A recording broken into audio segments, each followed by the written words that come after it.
विश्वं दर्पणदृश्यमाननगरी तुल्यं निजान्तर्गतं पश्यन्नात्मनि मायया बहिर्भूतभूतं यथा निद्रया यः साक्षात् कुरुते प्रबोधसमये स्वात्मानमेवाद्वयं तस्मै श्रीगुरुमूर्तये नमः। इदं श्रीदक्षिणामूर्तये।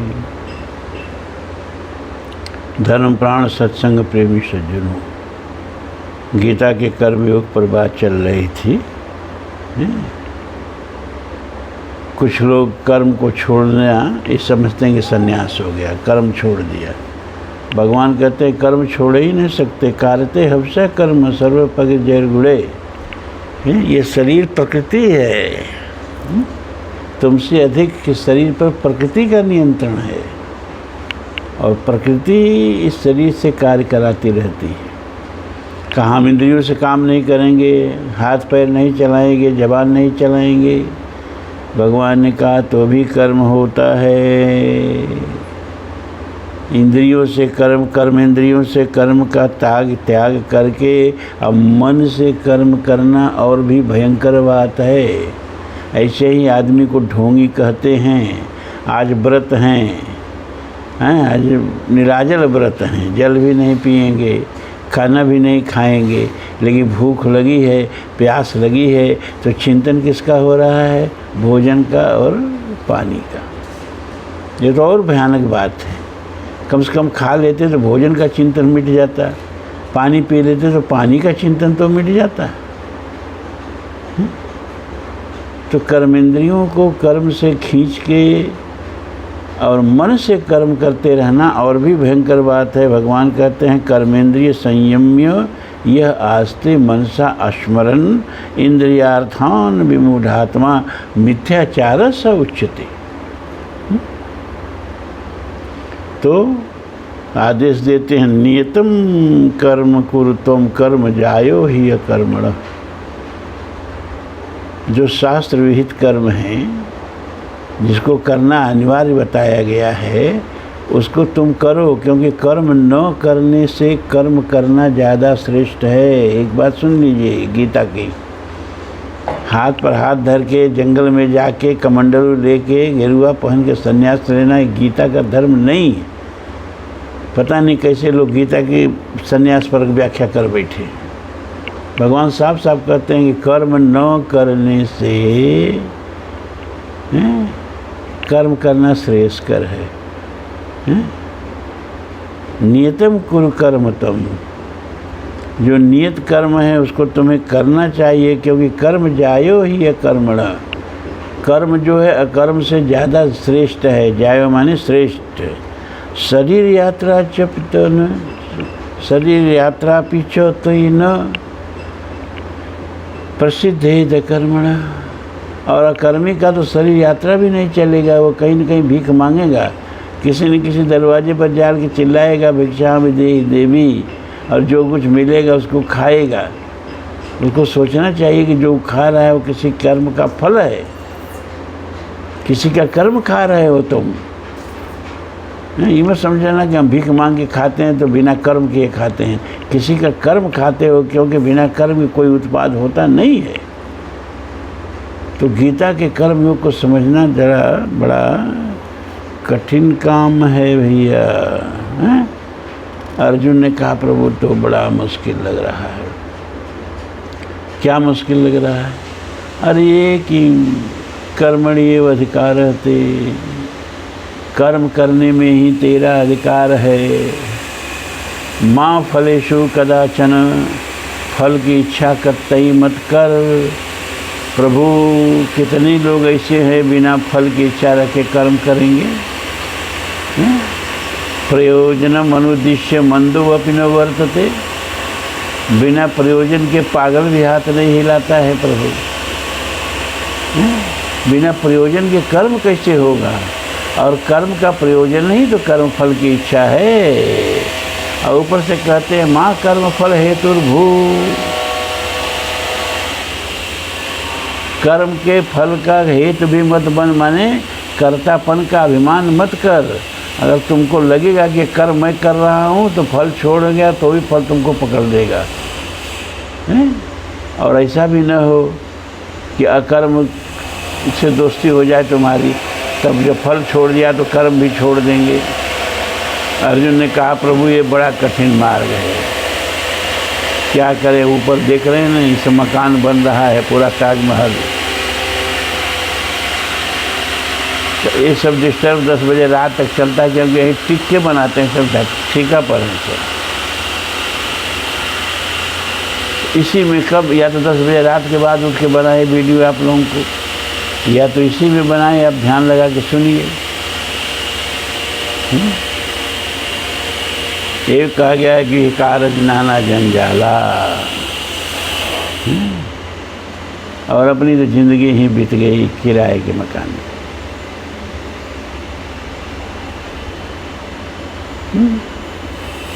तो अर्जुन ने कहा प्रभु कोई सरल मार्ग बता दीजिए।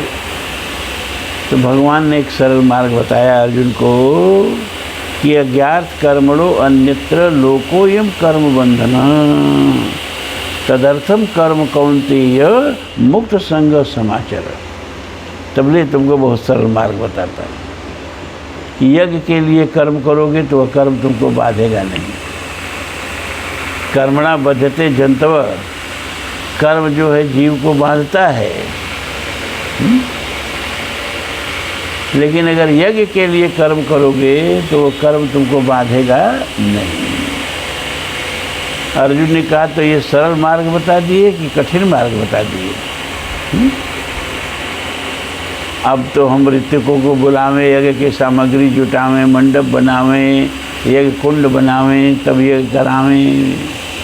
भगवान ने कहा नहीं, ये सब करने की आवश्यकता नहीं। यह भी यज्ञ का एक प्रकार है और बहुत ज़रूरी है, लेकिन ये कर्मयोगी के लिए आवश्यक नहीं है। तो क्या आवश्यक है, कैसे यज्ञ कर्म करें और स्वाभाविक हो जाए और इतना बोझ भी न पड़े।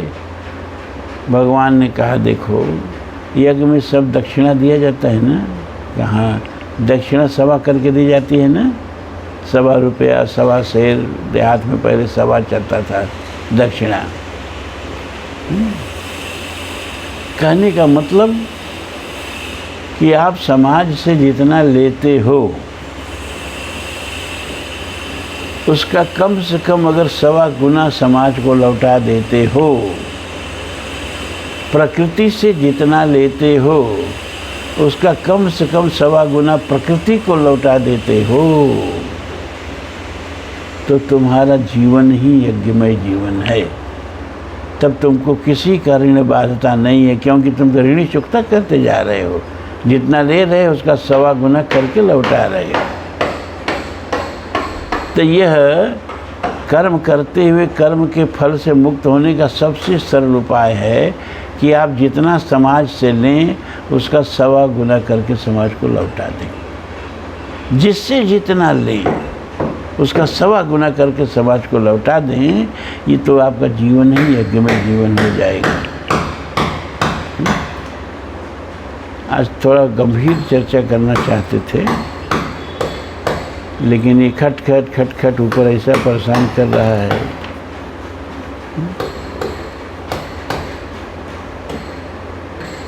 लग रहा है कि गंभीर चर्चा नहीं हो पाएगी।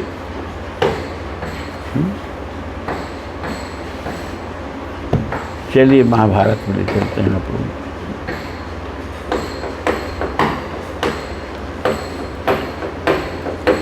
अब विराट पर्व खत्म हो गया है, अब उद्योग पर्व शुरू हो रहा है।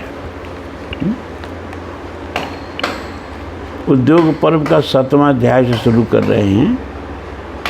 भगवान श्री कृष्ण का दुर्योधन और अर्जुन दोनों को सहायता देना। उद्योग पर्व का मतलब ही है कि अब युद्ध के उद्योग शुरू हो गया, युद्ध की तैयारी शुरू हो गई, लोग अपनी अपनी सेना सजाना शुरू कर दिए, अपने अपने मित्रों से सहायता मांगना शुरू कर दिए। तो कृष्ण तो दोनों के संबंधी थे। अर्जुन उनकी बुआ का लड़का था, कुंती का, और दुर्योधन उनका सगा समधी था। उसकी पुत्री लक्ष्मणा की शादी भगवान श्री कृष्ण का जामवंती से जो पुत्र था सांब, उससे हुई थी। तो सगा समधी था, दोनों रिश्तेदार थे, तो दोनों सहायता मांगने के लिए पहुँचे, दोनों को मांगने का अधिकार भी था। वहीं से अध्याय शुरू होता है।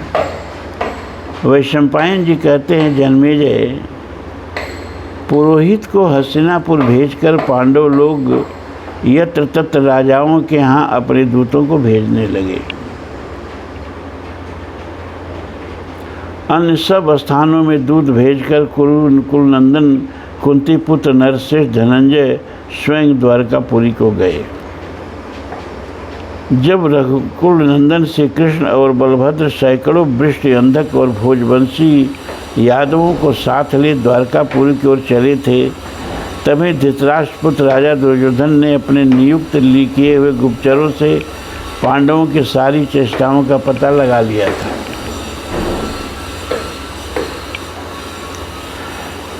जब उसने सुना कि श्री कृष्ण विराट नगर से द्वारिका को जा रहे हैं, तब वह वायु के समान वेगवान उत्तम अश्वों तथा एक छोटी सी सेना के साथ द्वारकापुरी की ओर चल दिया।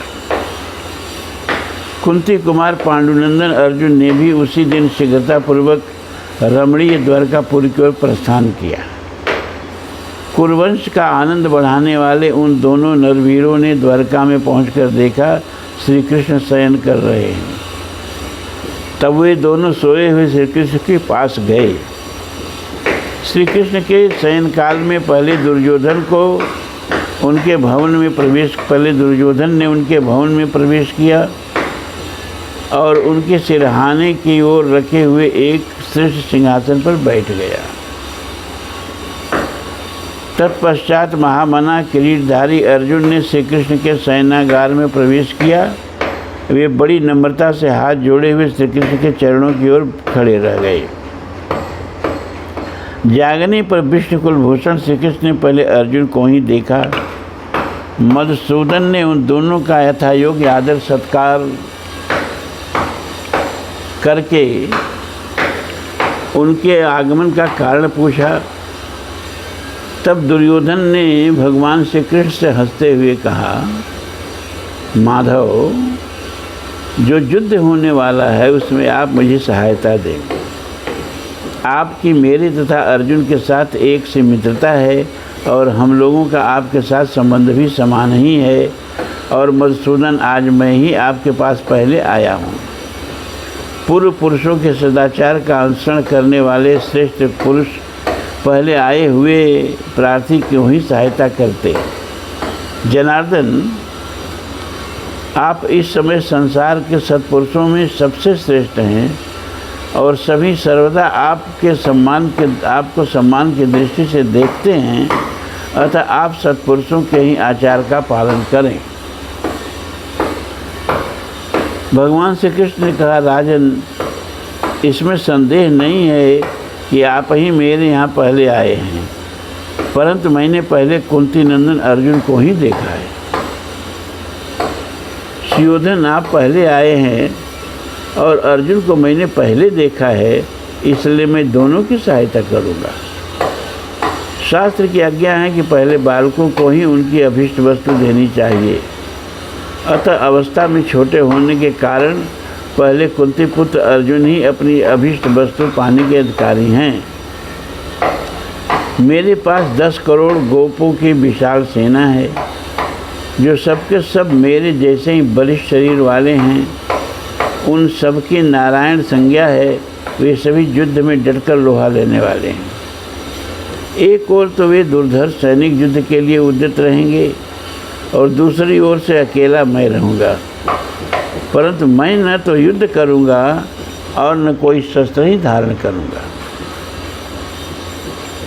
अर्जुन, इन दोनों में से कोई एक वस्तु जो तुम्हारे मन को अधिक प्रिय जान पड़े, तुम पहले चुन लो, क्योंकि धर्म के अनुसार पहले तुम्हें ही अपनी मनचाही वस्तु चुनने का अधिकार है। वैशंपायन जी कहते हैं, राजन, श्री कृष्ण के ऐसा कहने पर कुंती कुमार धनंजय ने संग्राम भूमि में युद्ध न करने वाले उन भगवान श्री कृष्ण को ही चुना, जो साक्षात शत्रुहंता नारायण हैं और अजन्मा होते हुए भी स्वेच्छा से देवता, दानव, तथा समस्त क्षत्रियों के सम्मुख मनुष्यों में अवतीर्ण हुए हैं।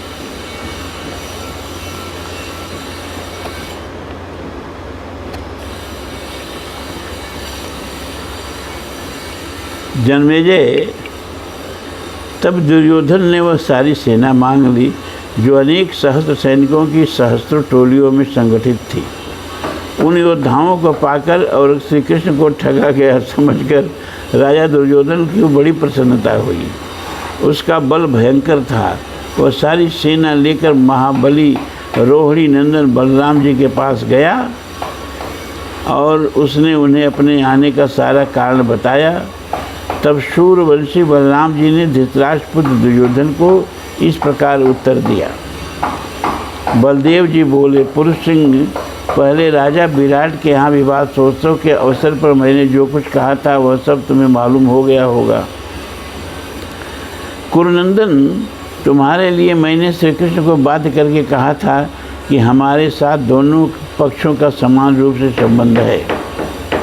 राजन, मैंने वह बात बार बार दोहराई किंतु श्री कृष्ण को जची नहीं और मैं श्री कृष्ण को छोड़कर एक क्षण भी अन्यत्र ठहर नहीं सकता। अतः मैं श्री कृष्ण की ओर देखकर मन ही मन निश्चय पर पहुंचा हूँ कि मैं न तो अर्जुन की सहायता करूँगा और न दुर्योधन की। पुरुष रत्न, तुम समस्त राजाओं द्वारा सम्मानित भरतवंश में उत्पन्न हुए हो। जाओ, क्षत्रिय धर्म के अनुसार युद्ध करो। वैशंपायन जी कहते, जन्मेजय बलभद्र जी के ऐसा कहने पर दुर्योधन ने उन्हें हृदय से लगाया और श्री कृष्ण को ठगा गया जानकर युद्ध में अपनी निश्चित विजय समझ ली। तदनंतर धृतराष्ट्र पुत्र दुर्योधन कृतवर्मा के पास गया। कृतवर्मा ने उसे एक अछौड़ी सेना दी।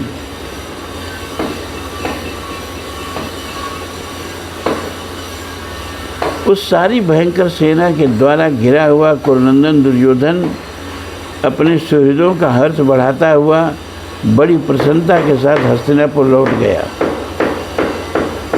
दुर्योधन के चले जाने पर पीताम्बरधारी जगत स्रष्टा जनार्दन श्री कृष्ण ने अर्जुन से कहा, पार्थ, मैं तो युद्ध करूँगा नहीं, फिर तुमने क्या सोच समझकर मुझे चुना है? अर्जुन बोले, भगवान, आप अकेले ही उन सबको नष्ट करने में समर्थ हैं, इसमें तनिक भी संशय नहीं।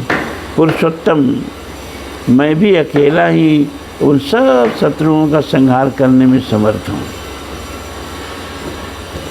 परंतु आप संसार में यशस्वी हैं। आप जहाँ भी रहेंगे वह यश आपका ही अनुसरण करेगा। मुझे भी यश की इच्छा है ही, इसलिए मैंने आपका वर्ण किया। मेरे मन में बहुत दिनों से अभिलाषा थी कि आपको अपना सारथी बनाऊं, अपने जीवन रथ की बागडोर आपके हाथों में सौंप दूं। मेरी इस चिरकालिक अभिलाषा को आप पूर्ण करें। वासुदेव भगवान कृष्ण कहते हैं, पार्थ, तुम तो मेरे साथ स्पर्धा रखते हो।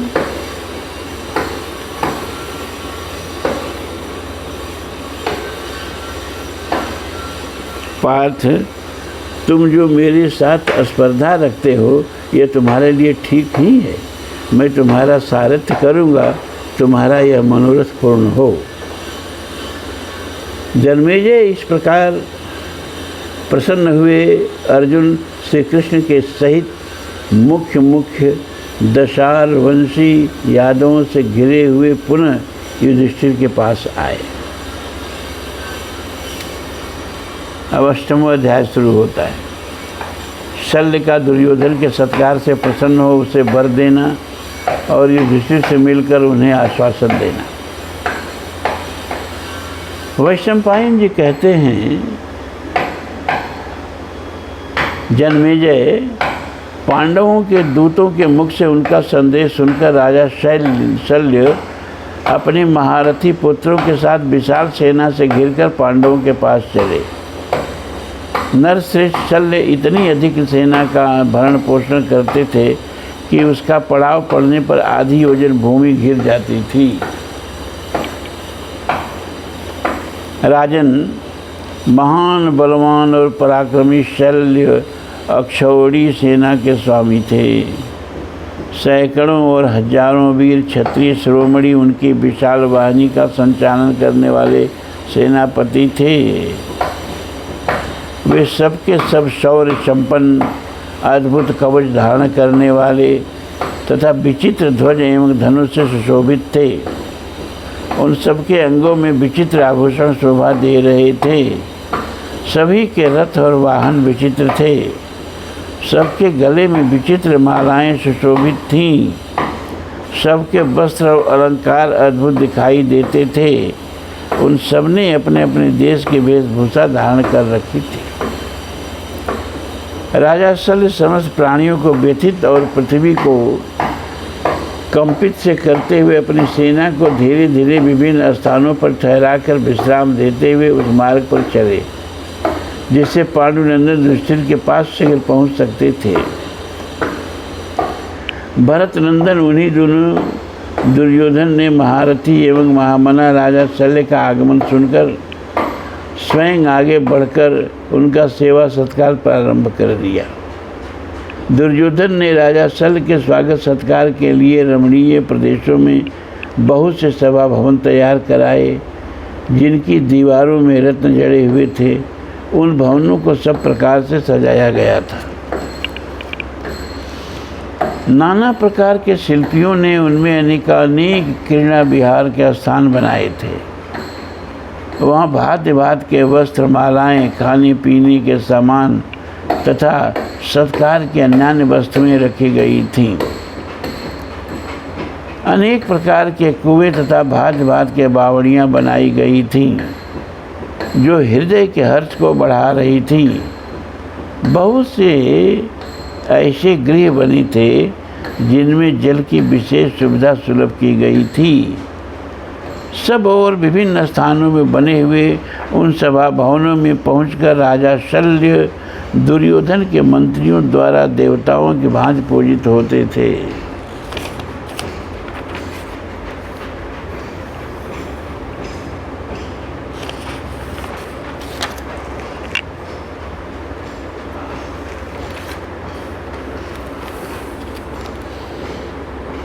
इस तरह शल्य किसी दूसरे सभा भवन में गए जो देव मंदिरों के समान प्रकाशित था।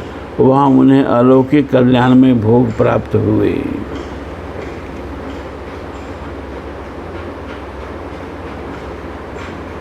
युधिष्ठिर के किन आदमियों ने ये सभा भवन बनाए हैं उन सबको बुलाओ, मैं उन्हें पुरस्कार देने योग्य मानता हूँ। शल्य कह रहे हैं, मैं इन सबको अपनी प्रसन्नता के फलस्वरूप कुछ पुरस्कार दूंगा। कुंती नंदन युधिष्ठिर को भी मेरे इस व्यवहार का अनुमोदन करना चाहिए। यह सुनकर सब सेवकों ने विस्मित हो दुर्योधन से वे सारी बातें बताई।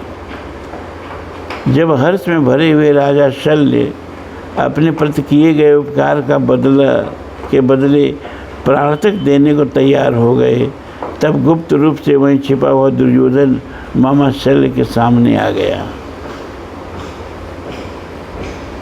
उसे देखकर तथा उसी ने यह सारी तैयारी की है यह जानकर मदराज ने प्रसन्नतापूर्वक दुर्योधन को हृदय से लगा लिया और कहा, तुम अपनी अभीष्ट वस्तु मुझसे मांग लो। दुर्योधन ने कहा, कल्याण स्वरूप महान भाव, आपकी बात सत्य हो, आप मुझे अवश्य वर दीजिए। मैं चाहता हूं कि आप मेरी संपूर्ण सेना का अधिनायक हो जाएं। आपके लिए जैसे पांडव हैं वैसे ही मैं हूँ। प्रभु, मैं आपका भक्त होने के कारण आपके द्वारा समादृत और पालित होने योग्य हूँ, अतः मुझे अपनाइए। शल्य ने कहा, महाराज तुम्हारा कहना ठीक है। भूपाल, तुम जैसा कहते हो वैसा ही वर मैं तुम्हें प्रसन्नतापूर्वक देता हूँ। यह ऐसा ही होगा, मैं तुम्हारी सेना का अधिनायक बनूंगा। वैशंपायन जी कहते हैं, राजन, उस समय शल्य ने दुर्योधन से कहा, तुम्हारी यह प्रार्थना तो स्वीकार कर ली, अब और कौन सा कार्य करूं? यह सुनकर गांधारी नंदन दुर्योधन ने बार बार यही कहा कि मेरा तो सब काम आपने पूरा कर दिया। शल्य कहते हैं, नरश्रेष्ठ दुर्योधन, अब तुम अपने नगर को जाओ, मैं शत्रु जमन युधिष्ठिर से मिलने जाऊंगा। नरश्रेष्ठ, मैं युधिष्ठिर से मिलकर शीघ्र ही लौट आऊँगा। पांडुपुत्र नरश्रेष्ठ युधिष्ठिर से मिलना भी अत्यंत आवश्यक है। दुर्योधन ने कहा, राजन पृथ्वीपते पांडुनंदन, युधिष्ठिर से मिलकर आप शीघ्र चले आइए।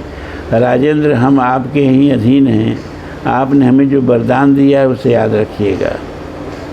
शल्य बोले, नरेश्वर तुम्हारा कल्याण हो, तुम अपने नगर को जाओ, मैं शीघ्र आऊँगा। इसके बाद शल्य विराट नगर के उपलब्ध नामक प्रदेश में जाकर वे पांडवों की छावनी में पहुँचे और वहीं उन सब पांडवों से मिले। पांडुपुत्रों से मिलकर महाबाहु शल्य ने उनके द्वारा विधिपूर्वक दिए गए पाद्य अर्घ और गौ को ग्रहण किया। तत्पश्चात शत्रुसूदन महाराज शल्य ने कुशल प्रश्न के अनंतर बड़ी प्रसन्नता के साथ राजा युधिष्ठिर को हृदय से लगाया। इस प्रकार उन्होंने हर्ष में भरे हुए दोनों भाई भीमसेन और अर्जुन तथा अपनी बहन के दोनों जुड़े पुत्रों नकुल सहदेव को भी गले लगाए। भारत। तदनंतर द्रौपदी, सुभद्रा तथा अभिमन्यु ने महाबाहु शल्य के पास जाकर उन्हें प्रणाम किया। उस समय उदार चेता धर्मात्मा पांडुपुत्र युधिष्ठिर ने दोनों हाथ जोड़कर शल्य से कहा,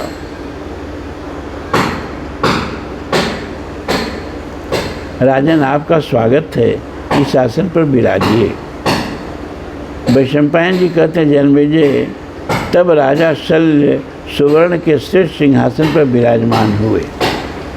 उस समय पांडुनंदन युधिष्ठिर ने सबको सुख देने वाले शल्य से कुशल समाचार पूछा। उन समस्त धर्मात्मा पांडवों से घिरकर आश्रम में बैठे हुए राजा शल्य कुंती कुमार युधिष्ठिर से इस प्रकार बोले, नृपति श्रेष्ठ कुरुनंदन, तुम कुशल से तो हो ना? विजयी वीरों में श्रेष्ठ नरेश, यह बड़े सौभाग्य की बात है कि तुम वनवास के कष्ट से छुटकारा पा गए।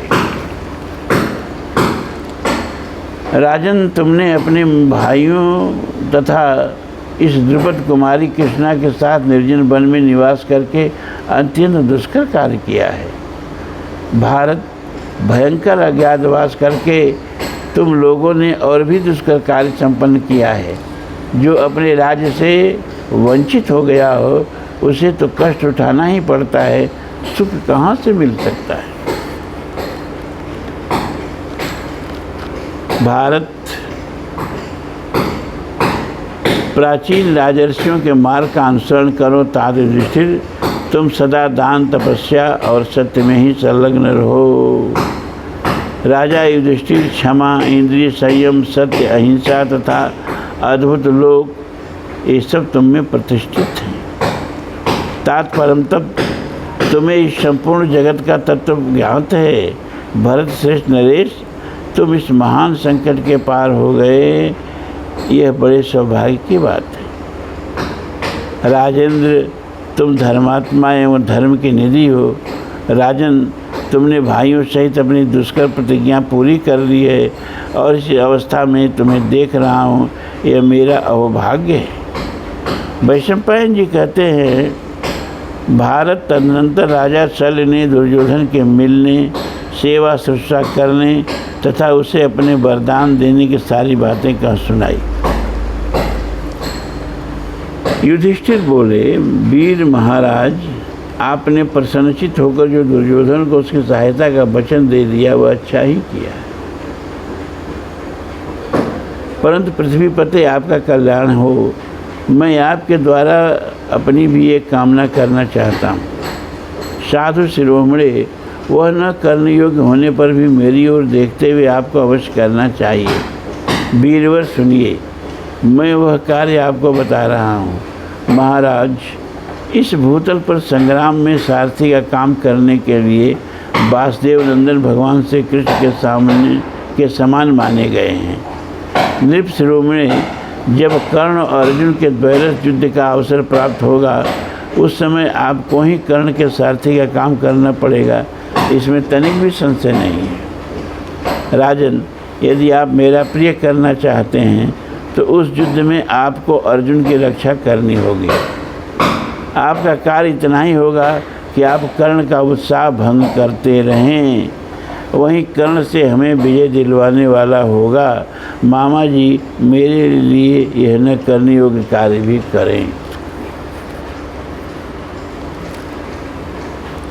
शल्य बोले, पांडुनंदन तुम्हारा कल्याण हो, तुम मेरी बात सुनो।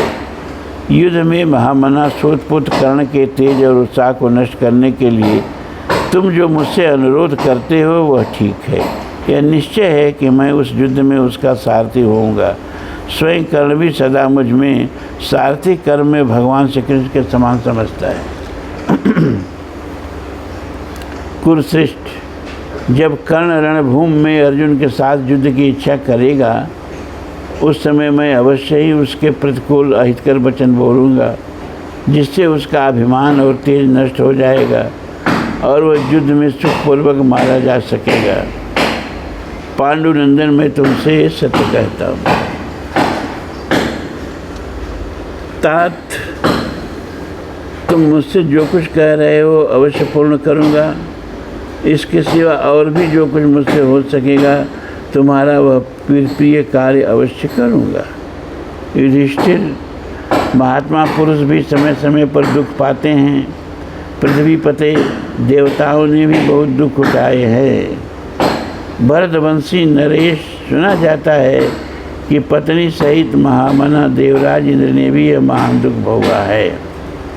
इस तरह से ये 8वां अध्याय उद्योग पर्व का पूरा हुआ और आज इतना ही। अब कल से आप लोगों का वीडियो रात 10 बजे के बाद बनेगा। इस परिवेश में कुछ गंभीर बात कही ही नहीं जा सकती। ओम पूर्णमदः पूर्णमिदं पूर्णात् पूर्णमुदच्यते पूर्णस्य पूर्णमादाय पूर्णमेवावशिष्यते। सर्वे भवन्तु सुखिनः, सर्वे सन्तु निरामयाः, सर्वे भद्राणि पश्यन्तु, माँ कश्चित् दुःखभाग् भवेत्। असदो माँ सद्गमय, तमसो माँ ज्योतिर्गमय, मृत्योर्मा अमृतं गमय। ओम शांति शांति शांति। ओम। धर्म की जय हो, अधर्म का नाश हो, प्राणियों में सद्भावना हो, विश्व का कल्याण हो। हर हर महादेव।